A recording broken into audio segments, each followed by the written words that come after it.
ওকে Milan, আমার সঙ্গে মিলানো শুরু করে দেন। এই 1 নম্বর পেজ থেকে আমরা 1 নম্বর পেজের কিছু কিছু সলভ করছিলাম, তারপর আমরা মিলাতে শুরু করি। প্যারা 4 পর্যন্ত আমরা সলভ করেছিলাম সম্ভবত। প্যারা 5-এ যাই, চলেন। আচ্ছা, এখানে হচ্ছে হলো যে বিষয়টা নিয়ে আলোচনা, দ্য প্যারাগ্রাফ ডিসকাস। আমি তো আপনাদেরকে বলেছিলাম যে আপনারা শুধুমাত্র ওয়ার্ড আন্ডারলাইন করলে আই এম কি হ্যাপি, আর যদি ফার্দার একটু যাইতে পারেন তাহলে আরো হ্যাপি। যেমন এখানে বিষয়টা নিয়ে কথা বলছি, down the centuries thousands of wells গুলো কনস্ট্রাক্ট হয়েছে থ্রু আউট দ্য অমুক অমুক অমুক। তাহলে আমি যদি আমাকে আপনি দায়িত্ব দেন তাহলে আমি এটা সরাসরি বলে দেবো, এখানে আসলে হিস্ট্রি নিয়ে আলোচনা। কিসের হিস্ট্রি বলেন তো? স্টেপ ওয়েলসের হিস্ট্রি নিয়ে। ডাউন দ্য সেঞ্চুরিজ ওয়ার্ডটা আমাকে এটা সিগন্যাল দিল যে এটা একটা কি নিয়ে আলোচনা, হিস্ট্রি নিয়ে আলোচনা। তাহলে আমি আপনাদের জায়গায় হলে হিস্ট্রি লিখে দেবো। ওকে, নেক্সট। আচ্ছা, প্যারাগ্রাফ 6-এ আমার কাছে যেটা মনে হয়েছে, আমার আলোচনা হচ্ছে এক্সাম্পল দিল। এক্সাম্পল কিসের এক্সাম্পল? পাঠানের example, example of Pathaan.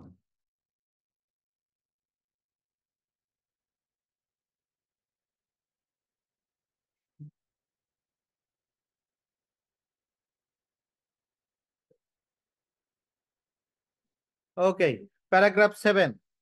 Paragraph 7-এ এটা হলো, না না, অ্যানাদার এক্সাম্পল, মানে এক্সাম্পল 2। এক্সাম্পল 2। না না, অনেক কিছু তো এর আলোচনা আছেই। বেসিক আলোচনা হচ্ছে এক্সাম্পল 2। সূরা ইয়াকুন, এক্সাম্পল 2। আমি লিখলাম কি এক্সাম্পল 2। দেন প্যারাগ্রাফ 8-এ যাই।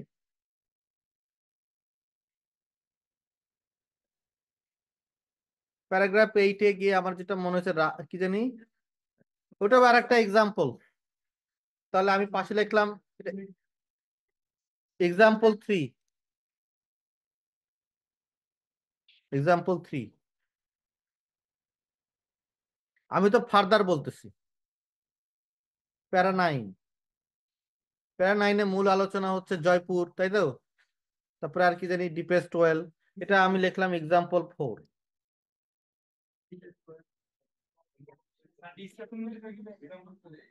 এক্সাম্পল 4, এই যে জয়পুর টয়পুরের এক্সাম্পল। তারপরে আবার নেক্সট ওয়ান যদি দেখি, আমি নাম্বার 10 লেখা আছে কি নিমারা কি কে জানি বাউরি। এটা এক্সাম্পল 5। না ঠিক আছে, আপনাদের যেটা লিখছেন ঠিক আছে। আমি তো ইয়ে করি নাই, রিপিট করি নাই। ওকে, তারপর প্যারা 11। প্যারা 11 হচ্ছে টুডে, মানে current current current situation. Current কি বললাম? সিচুয়েশন। বাস। তাহলে এখন যদি পুরোটা যায় দেখেন, এখানে অনেকগুলো এক্সাম্পল আছে এবং কারেন্ট সিচুয়েশন এখানে আলোচনা আছে। বাস। এবার নেক্সট ওয়ান দেখেন, প্যারা 12। শুরু করি। হ্যাঁ, যে ট্রান্সপোর্ট ছাড়া কখনো ইকোনমি কি হয় না, গ্রো হয় না। তার মানে আমি যদি লিখি discuss the importance of transport, the importance of transport.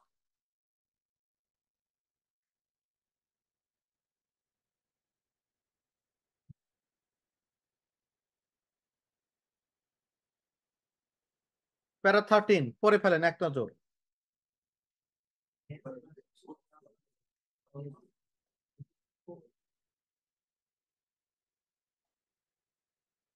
আচ্ছা, এখানে যেটা বলছে কি, যে গ্রোথটা কেন হয়, গ্রোথটা হয় হচ্ছে হলো ইউরোপিয়ান ইকোনমি কেন গ্রোথটা হয়। তার মানে এখানে অনেকগুলো ফ্যাক্টরস নিয়ে আলোচনা, ফ্যাক্টরস, কারণ, রিজন, ওই রিজন মানেই হলো ফ্যাক্টরস। এই প্যারাগ্রাফ ফ্যাক্টরস নিয়ে আলোচনা করছে। প্যারাগ্রাফ 14 পড়েন।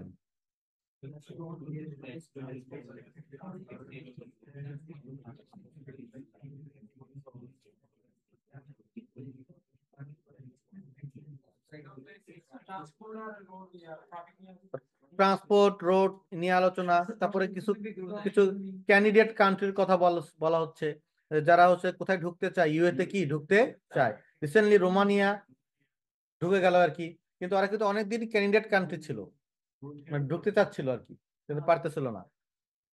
এখন ক্রোয়েশিয়াও, হ্যাঁ ইয়েস। তাহলে আমরা এখন লিখে ফেলবো যেটা, সেটা হচ্ছে ক্যান্ডিডেট কান্ট্রিজ। তারা যদি বাড়ে তাহলে লিখবো impact, impact of candidate countries,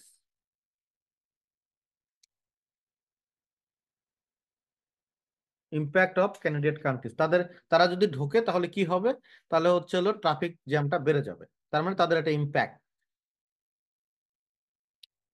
next, প্যারা 15, প্যারা 15-এ আলোচনা হচ্ছে দেখেন,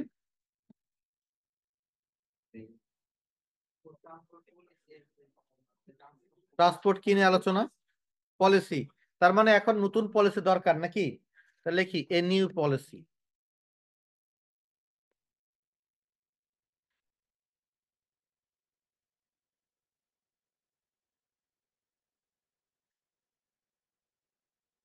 তারপরে প্যারাগ্রাফ 16, 1998 সালে এনার্জি কনজাম্পশন হয়েছে কার্বন ডাই অক্সাইড, তাই তো, তাহলে আমরা লিখবো এনভায়রনমেন্টাল, হ্যাঁ ইস্যু, এনভায়রনমেন্টাল ইস্যু।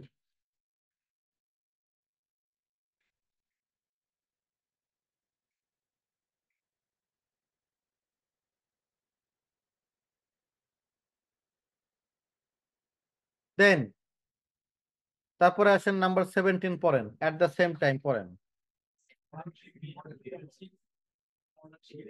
হ্যাঁ মানে সব কথা কি, এখন আমরা সলিউশন করতে চাচ্ছি তাই না, greater effort must be made, মানে আমাদের কি নেওয়া লাগবে, সলিউশন নিতে হবে, তাহলে লিখি সলিউশন।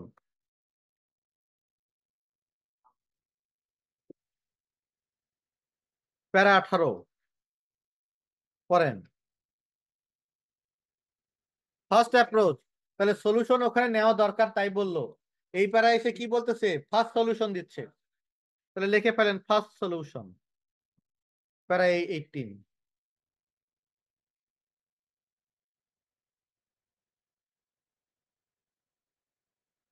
আচ্ছা প্যারা 19-এর ফার্স্ট লাইন পড়েন,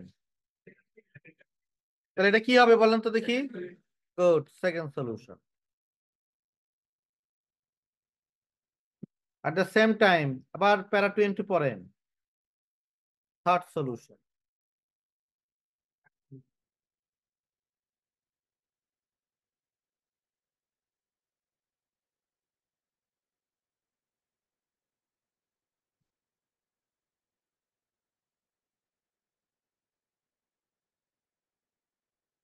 তারপরে প্যারা 21, আচ্ছা এই পর্যন্ত হয়ে গেল, ধর, তাহলে আপনারা একটু মিলান তো দেখি, দা ইম্পর্টেন্স থেকে মিলান, মিলান, প্রথমে কি নিয়ে আলোচনা শুরু হলো দেখেন তো দেখি, ইম্পর্টেন্স, তারপরে কি নিয়ে আলোচনা,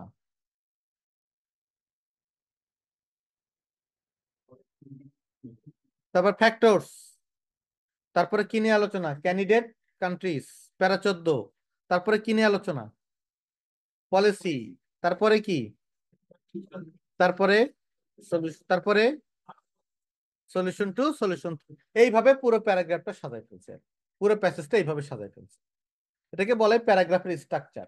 পড়া শেষ হয়ে গেলে কিন্তু এটা করতে হবে, প্যারাগ্রাফ স্ট্রাকচারটা কেমন, তাহলে মাথার মধ্যে এটা কি তৈরি হবে, ধারণা তৈরি হবে।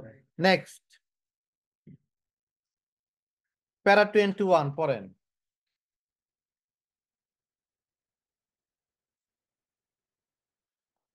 ইনোভেশন ইজ এ কি, তাহলে, তাহলে ইম্পর্টেন্স অফ কি, লেখেন ইম্পর্টেন্স অফ ইনোভেশন।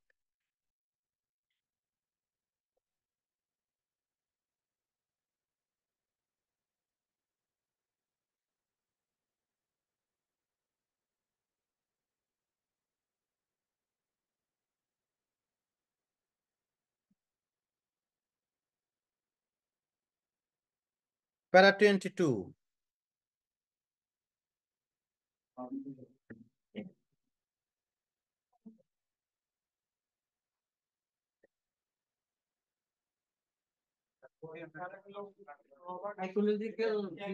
একটা লোক একটা কথা বলছে তাই তো, তাহলে আমরা এখানে বলি ইনোভেশন অ্যান্ড রিক্রুটমেন্ট নাকি, আর ওই লোকটার নাম, রিসার্চ শুরু হয়ে গেল, ইনোভেশন অ্যান্ড রিক্রুটমেন্ট,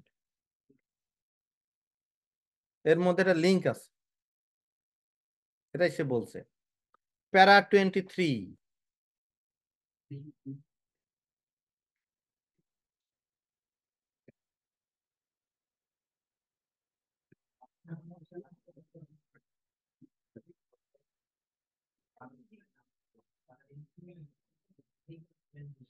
প্যারা 23 আমি লিখলাম ইম্পর্টেন্ট অফ ফটোগ্রাফ।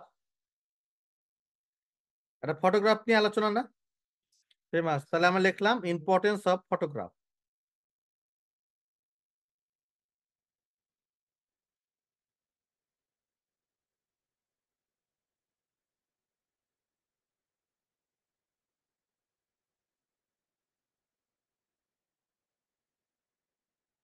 প্যারা 24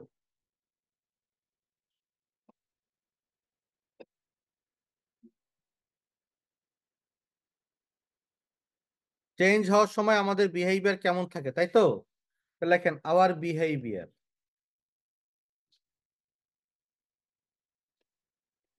ডিউরিং চেঞ্জ। এই যে এখন কিন্তু চেঞ্জের সময়, এখন অনেকে এই দল এখন ওই দল, তার মানে আপনার বিহেভিয়ার এখন বের হয়ে যাচ্ছে।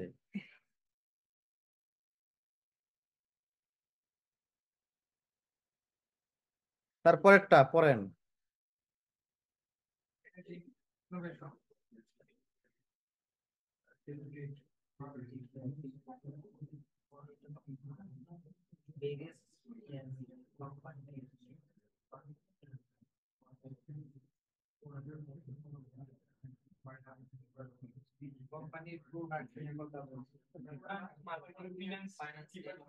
প্রোডাক্ট কোম্পানির বিভিন্ন ধরনের হলো পলিসি নিয়ে আলোচনা, তাই তো?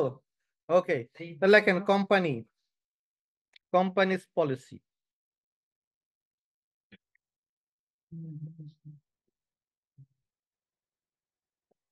প্যারা 26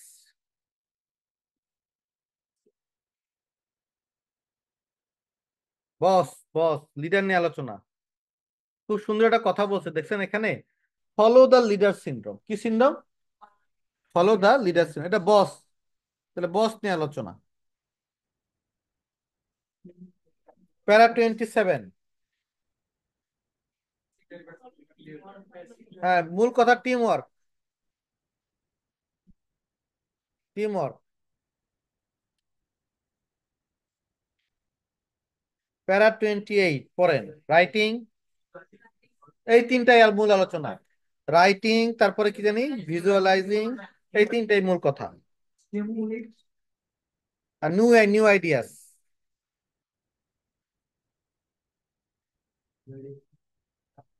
29, দেখেন 29 পড়েন। আচ্ছা তাহলে আমরা আমরা লিখবো রোল অফ অথরিটি। লেখেন রোল অফ অথরিটি। 29 হচ্ছে রোল অফ অথরিটি। ওকে, তাহলে আপনারা 29 এবং শুরু করেন তো আরেকবার, সেটা হচ্ছে 21 থেকে 29 পর্যন্ত আরেকবার রিভিউ করেন কি কি থাকলো পুরো পুরো প্যাসেজটাতে।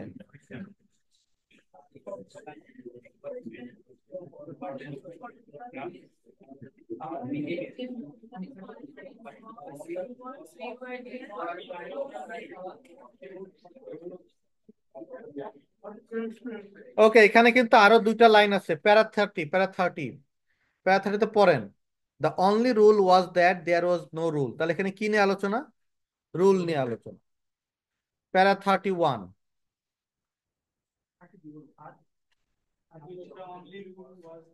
রুল নিয়ে আলোচনা, ল নিয়ে আলোচনা। প্যারা 30 রুলস অফ সামথিং।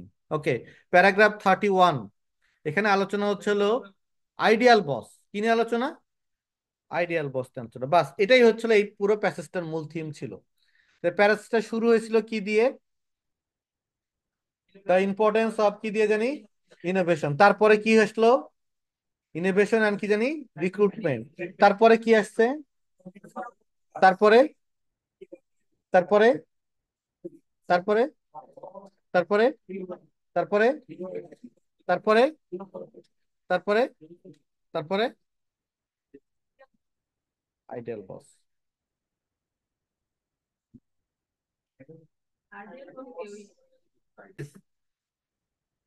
নেক্সট প্যারা নম্বর 32, ব্র্যাকেট নাম্বার 32 আমরা একটু আন্ডারলাইন করব। ইনিগমা, মানে এটা শুরু হলো ইন্ডাস্ট্রিয়াল রিভলিউশন নিয়ে শুরু হলো।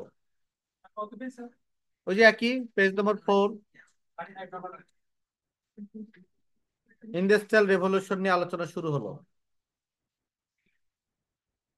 দেন প্যারাগ্রাফ 33, আন্ডারলাইন করেন ফ্যাক্টরস। এখানে বিভিন্ন ফ্যাক্টরস নিয়ে আলোচনা। ওকে, তারপরে প্যারা 34 হচ্ছে মিসিং ফ্যাক্টরস। মিসিং ফ্যাক্টরস মানে বলতে যেটা আমরা ধরতে পারি নাই। তারপরে প্যারাগ্রাফ 35 হচ্ছে how the industrial revolution came about, কিভাবে এটা আসছে, তাই না? The process.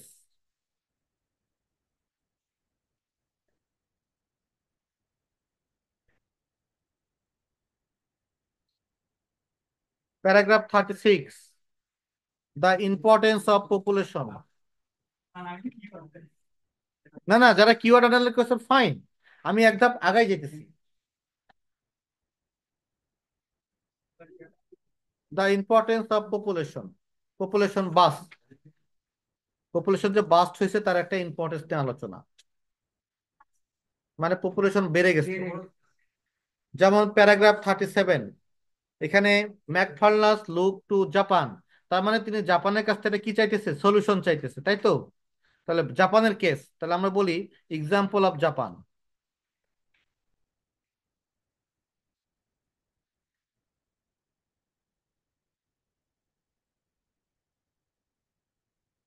থার্টি এইট, একটা কোশ্চেন করেছে যে হচ্ছিল why didn't Japan force ahead in a T shock industrial revolution, কেন জাপান সামনের দিকে আগায় যায়নি, তাই তো? তাহলে এটাতে কোশ্চেন লেখেন, কোশ্চেন করলো। বাস, এই পর্যন্তই আমাদের আলোচনা। তাহলে এখন আমরা যদি এই কয়েকটা প্যারাগ্রাফ দেখি, শুরুতে দেখেন প্যারাগ্রাফ 32, 32-তে আলোচনা হচ্ছে ইন্ডাস্ট্রিয়াল রেভলিউশন নিয়ে। তারপরে কি নিয়ে আলোচনা দেখেন তো, কি কি কারণে ইন্ডাস্ট্রিয়াল রিভলিউশন হয়। প্যারাগ্রাফ 34-এ এসে কি নিয়ে আলোচনা, কোন কোন ফ্যাক্টর কি হয়ে গেছে, মিসিং হয়ে গেছে। তারপরে আলোচনা কি, কিভাবে ইন্ডাস্ট্রিয়াল রেভলিউশনটা ঘটেছে। তারপরে আলোচনা কি, পপুলেশন বাড়াটা কেন দরকার ছিল ওই সময়। তারপরে কার কার এক্সাম্পল আনলো, জাপান। তারপর সে একটা কোশ্চেন করে এই প্যাসেজটা কি করে দিল, ক্লোজ করে দিল। তাহলে পার্টনারের সাথে একটু রিভিউ করেন যে কি কি ছিল এই প্যারাগ্রাফের মধ্যে।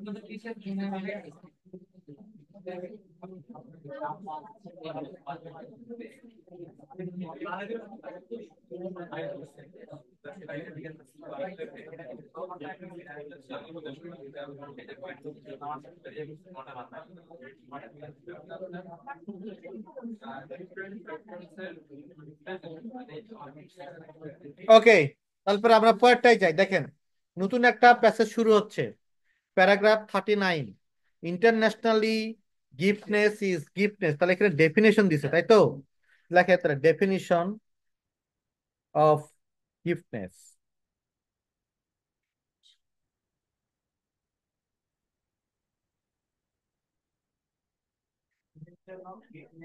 হ্যাঁ, ডেফিনিশন অফ গিফটনেস, গিফটনেস এর ডেফিনিশন। ওকে, প্যারাগ্রাফ 14 পড়েন।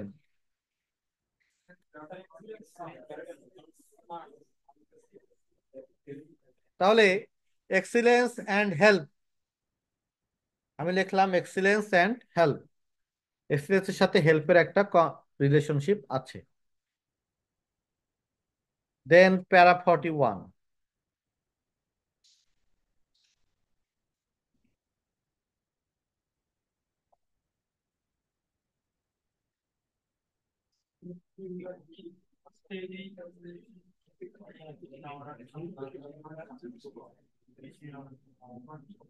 ওকে। আমার কাছে যেটা মনে হয়েছে এখানে হচ্ছে কম্প্যারিজন করছে, কার কার মধ্যে কম্প্যারিজন, হাই অ্যাচিভার্স আর কি জানি। ইয়েস, তাহলে আমি লিখবো comparison of high achiever and lower achievers.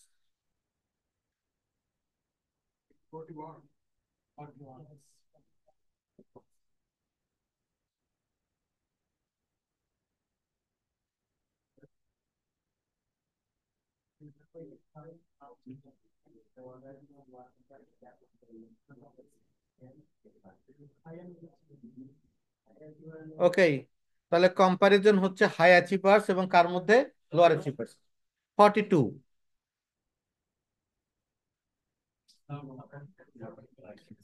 আমি যেটা লিখছি এখানে 42 তে, দ্য রোল অফ টিচার্স।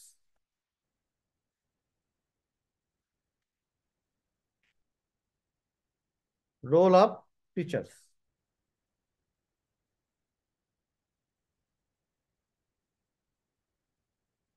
পরেরটায় আমি যেটা লিখবো, সাইন্টিফিক নলেজ,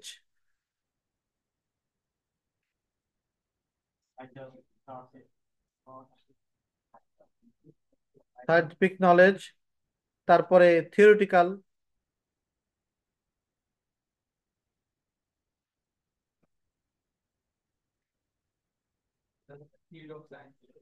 বলা যায়, আর পারফরমেন্স।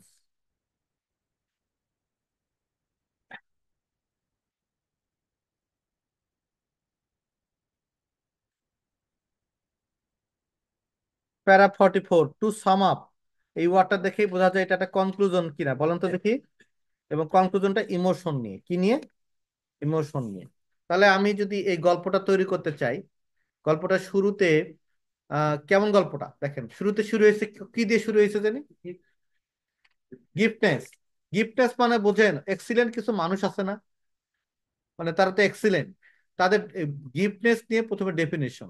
তারপর বললো যে যতই তুমি এক্সিলেন্ট হও, তোমার কি দরকার? হেল্প দরকার। তারপরে বলতেছে যে হাই অ্যাচিভার এবং লোয়ার অ্যাচিভার মধ্যে এটা কি করলো, কম্পারিজন করলো। তারপর নিয়ে আসলো হাই অ্যাচিভার এবং লো অ্যাচিভারের জন্য টিচার একটা খুবই গুরুত্বপূর্ণ কি ভূমিকা পালন করে। বেসিকলি লোয়ার অ্যাচিভারদের জন্য টিচার খুব ইম্পর্টেন্ট। তারপরে আসেন সায়েন্টিফিক নলেজ নিয়ে আলোচনা করলো, সেটা হচ্ছে এটা থিওরিটিক্যাল না, এটার জন্য কি দরকার, অনেক কিছু দরকার আউটস্ট্যান্ডিং পারফরমেন্সের জন্য। আর লাস্ট ওয়ান কি জানি, কনক্লুশনের সাথে কি জানি, ইমোশন। মনে রাখেন, আপনার ইমোশন না থাকলে আপনার জন্য সাকসেস হওয়া কঠিন কোনো কিছুতে। ধরেন আপনার খেলার প্রতি ইমোশন আছে, আপনি খেলোয়াড়, তাহলে কিন্তু আপনি সাকসেস হবেন। আর ইমোশন না থাকলে কি হবেন না, সাকসেস হতে পারবেন, এটা হবে না। যেমন আইএস এর প্রতি আপনার কি থাকা লাগবে, কিন্তু আবার কেঁদে দিয়েন না, কেঁদে দিয়েন না। মানে এত বেশি ইমোশন যে কি করে ফেললেন, কেঁদে দিলেন। অথবা আরো একটা কথা আছে, এত বেশি ইমোশন কিন্তু আবার পালিয়ে যেন না।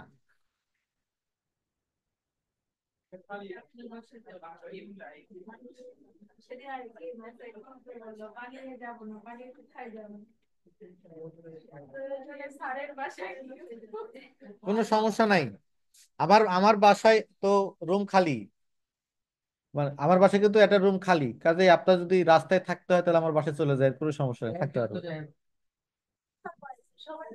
ও,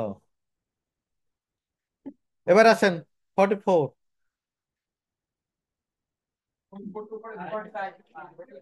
চলেন দেখি।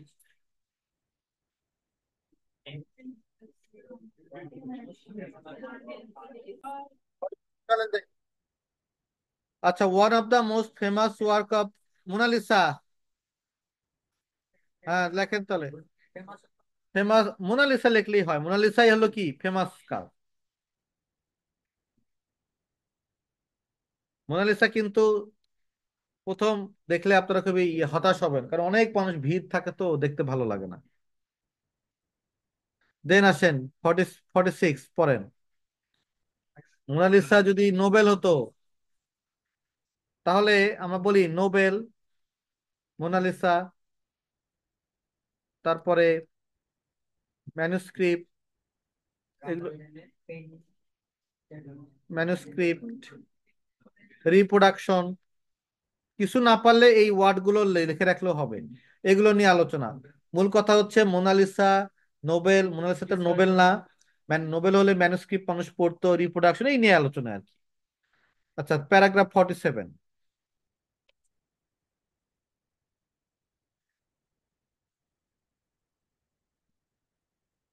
ধরেন এটা হচ্ছে আর্ট ওয়ার্ক, আর্ট ওয়ার্কের এখানে কি বলছে জানেন, যে অ্যাকুরেট, একদম যে আর্টটা তারা আঁকছে সেটা অ্যাকুরেট আর একটা আর্ট, আর্ট আঁকা। এখানে কি বলছে, সম্ভব কি সম্ভব না?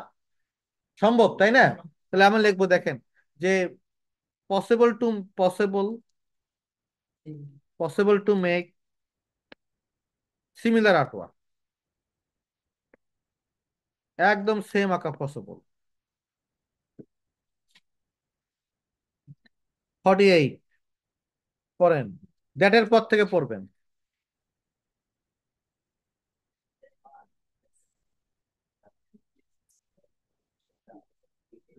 তা লিখবো আমরা, রিপ্রোডাকশন গুলো কারেন্টলি কি জানি ভ্যালুয়েবল। তাহলে কি, the importance of good reproduction.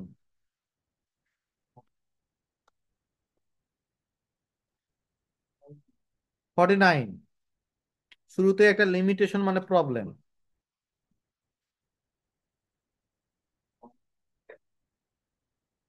Problem না, এটা একটা problem of museum, problem of museum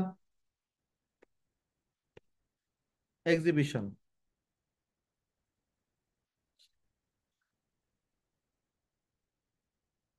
প্যারা 50, শুরু হয়েছে কি দিয়ে, তার মানে problem 2।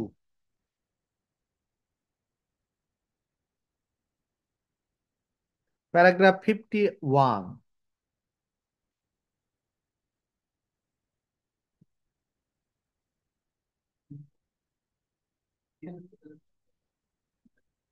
Visitors, impact on visitors.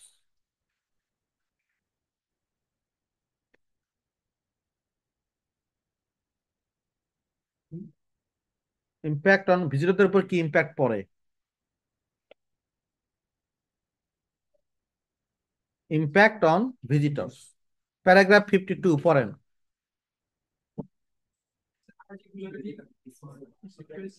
Time, time, time and art work, art forms. ওই যে লেখা আছে time, time seems to be a vital factor, time একটা ইম্পর্টেন্ট ইস্যুস।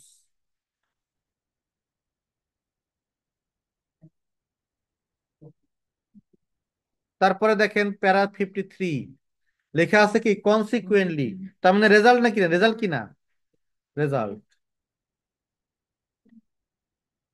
লাস্ট পরে পেজে আছে ওয়ার্নিং।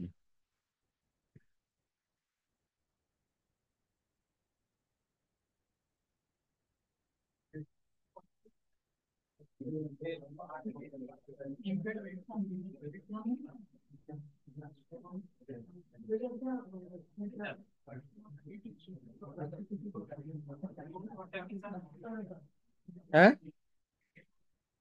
54 হচ্ছে ওয়ার্নিং। তাহলে দেখেন আমাদের পুরোটা কি নিয়ে আলোচনা, এটা নিয়ে আমরা ডিসকাস করি একটু। যেমন শুরু হয়েছে একটা হচ্ছে হলো আহ মোনালিসা দিয়ে, তারপর মোনালিসার সাথে নোবেলের একটা কম্প্যারিজন, তারপরে দেখলো যে সিমিলার আর্টওয়ার্ক মেক করা পসিবল, তারপরে গুড কি নিয়ে আলোচনা, রিপ্রোডাকশন, তারপরে মিউজিয়াম এক্সিবিশনের কি আসলো, প্রবলেম, তারপরে প্রবলেম 2। আচ্ছা, এই যে প্রবলেমটা হলো, প্রবলেমের কারণে ভিজিটরদের উপর কোন ধরনের কি পড়ে, ইম্প্যাক্ট পড়ে। তারপর আলোচনা টাইম এবং কি নিয়ে, আর এর রেজাল্টটা কি, আর লাস্টে একটা কি দিয়ে শেষ করে দিল, হুমকি, এটা হলে এরকম, এটা না হলে এরকম। ওকে, তারপর আমরা নেক্সট এক্সারসাইজে যাব। নেক্সট এক্সারসাইজটা আমরা পিছন দিক থেকে সলভ করি, চলেন পেজ নাম্বার 14।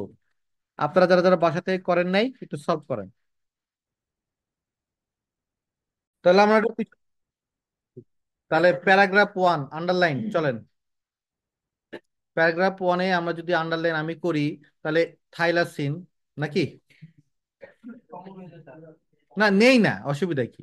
আমি তো এই যে আপনার কাছে তো কমন, আমার কাছে তো কমন না, আমি তো দেখে তো নিয়ে নিলাম।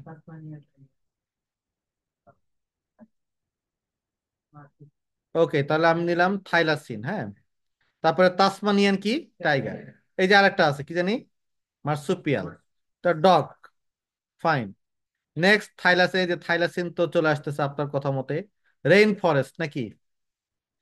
আচ্ছা, তারপরে ইউক্যালিপটাস,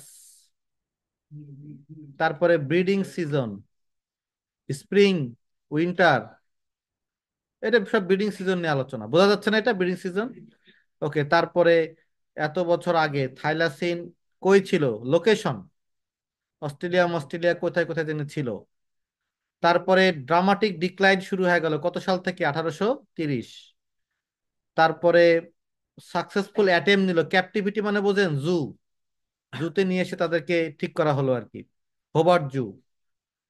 হ্যাঁ, আটকানো। প্যারা 7, লিটিল পাবলিক প্রেসার ছিল, সায়েন্টিস্ট। নিউমিরাস এক্সপিডিশন সার্চ করা হলো থাইলাসিনকে, যে তারা এখনো বেঁচে আছে কিনা। তো লাস্টটা পাওয়া গেছিল কত, 1900 কত সালে জানি, 86 সালে। তাহলে আবার একটু এই প্রতিটা লাইন একটু আগে একটু তাকান তাকান তাকান, আরেকবার তাকান। দেখেন কোশ্চেন নম্বর 1, কোশ্চেন নম্বর 1-এর কিওয়ার্ড হচ্ছে কি, ডাইট। এটা ছাড়া আমরা কোথাও পড়িনি। তাহলে সাইডে আপনি কি দিবেন, ক্রস, এটা এটা হবে না। আচ্ছা, তারপরে আসেন 2 number, probably depended mainly on when hunting. তাই 5 নম্বর কেন আছে, হ্যাঁ হন্টিং। তাহলে পাশে লিখবেন প্যারাগ্রাফ নম্বর কত জানি, 5। আচ্ছা, গুড, আমার চেয়ে আপনারা ভালো। তারপরে হচ্ছে দেখেন মাদার, মাদার, আচ্ছা শোনেন, এই যে মাদার ফাদার যদি যেটা দেখতে পাচ্ছি আমরা, এগুলো না, নাই তো পাচ্ছি না, বাদ। আচ্ছা, তারপরে আছে যে এত বছর আগে, এটা কোথায় আছে, আর কোনো কথা নাই, মনে হয় এটা ইতে আছে, আমরা আইডিয়া করতেছি। আচ্ছা, source of food, food food, হ্যাঁ ডিক্লাইন আছে না, হ্যাঁ ডিক্লাইন। তাহলে এটা প্যারাগ্রাফ কত হবে, 5 হবে, প্যারাগ্রাফ 5 হবে। আচ্ছা, তারপরে দেখেন 1830, এটা মনে হয় কই জানি দেখলাম, এটা কত নম্বর, 5। এটারও তাহলে 5-এ উত্তর মেবি। তারপরে এদের জু প্যারাগ্রাফ কত, 6। আচ্ছা, 8 নম্বর, না 8 নম্বর তো পাচ্ছি না, 8 নম্বর আছে, নাই। নম্বর 9, নাই। তারপরে কোশ্চেন 10, নাই। আচ্ছা, প্যারাগ্রাফ কোশ্চেন নম্বর 11, নাই। আচ্ছা, 12 কিন্তু পাওয়া যাইতেছে, 12 কই জানি, ক্যাপটিভিটি কই জানি আছে এটা, 30 থেকে 36 কই আছে, 30 থেকে 36। 6 নম্বরে থাকতে পারে, জু আছে তো তার নিচে থাকতে পারে। এই তো, আর বাকিগুলো কিন্তু আমরা সলভ করতে কি পারলাম না।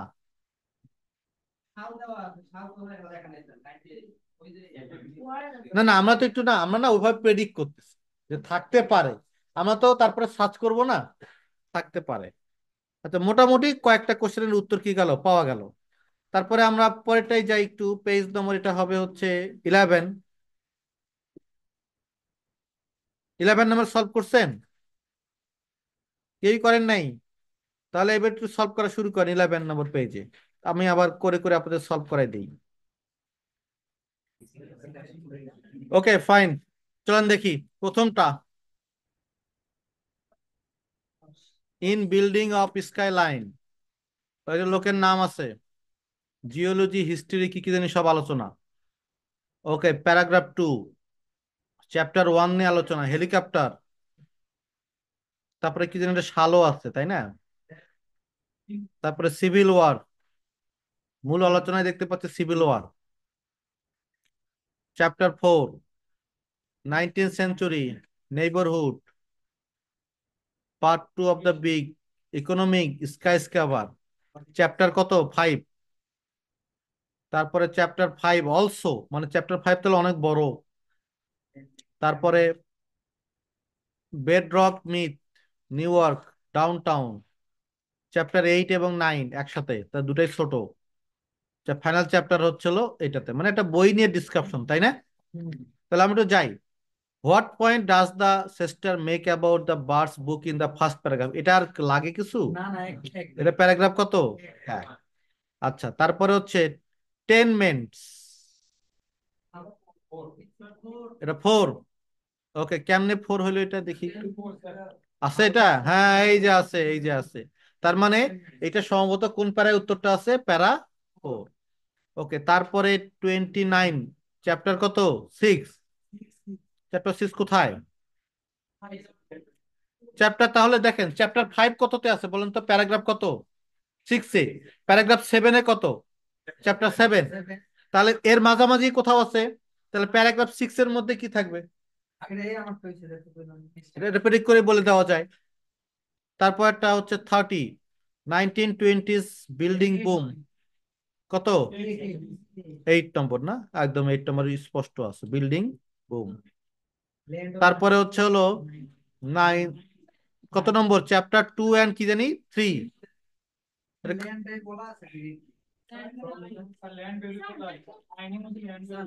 আচ্ছা, আমরা আছি 31-এ, তাই তো? ল্যান্ড ভ্যালু, প্যারা 9-এ ল্যান্ড ভ্যালু নিয়ে আলোচনা। দেখি দেখি, land value, land value, land value কোথায়?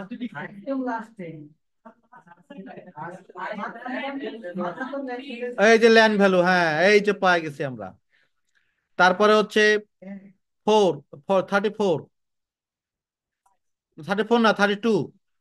আচ্ছা, এটা পাওয়া যাচ্ছে। এটা 1, ফার্স্ট চ্যাপ্টার 1। এই যে the description in the first chapter, chapter 1 মানে প্যারা 2 তে আছে। না, প্যারা 2 প্যারা 2। তারপরে 34 আসেন। 34 হচ্ছে নেইবারহুড নিয়ে আলোচনা, নিউ ইয়র্ক, এটা কই জানি পড়লাম। প্যারা 4, প্যারা 4। তারপরে হচ্ছে 19th century new York immigration, এটাও 4। দেখি প্যারা 4-এ কেন বলতেছেন আপনারা? ওই যে ইমিগ্রেন্ট নিয়ে আলোচনা আছে প্যারাগ্রাফ 4-এ। বাস। তারপরে আসি আমরা একটু 36, বার ইন্ডিকেট বেডরক, এটা কোথায় আছে? ও, এটা বলে দিছে, চ্যাপ্টার কি? 7। ওকে। 37, তারপরে কস্ট অফ ফাউন্ডেশন, এটা তো পাওয়া যাচ্ছে না। আছে? আচ্ছা, ওকে, হতে পারে। 38 কিন্তু বলা যাচ্ছে না। 39 নাই, 40ও কিন্তু এইভাবে কি করা যাচ্ছে না, বলা যাচ্ছে না। তো আপনাদের ফার্স্ট লাইনে যে বিষয়গুলো আছে, দেখে দেখেও আমাদের কিছু কোশ্চেনের কি ফাইন্ড আউট করা যায়। তো আপনাদের কাজ হচ্ছে বাকিগুলো অবশ্যই বাসায় করে করে ফেলা।